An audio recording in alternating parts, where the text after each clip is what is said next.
Who go pay for it? I don't like all this kind of Wait, now.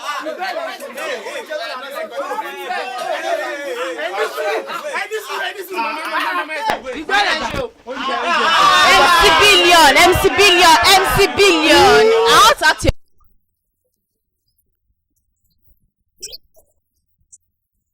MC Billion.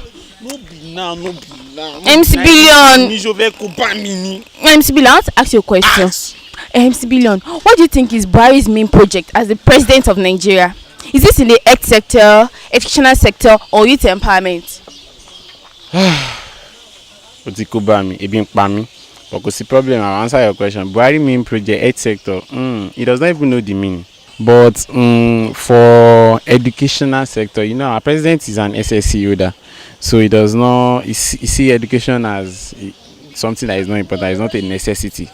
And for youth empowerment, what he grew up to know as the president, while growing up is cattle rearing. She understands. So, and it's not possible for him to buy cattle for each and every citizen of this country.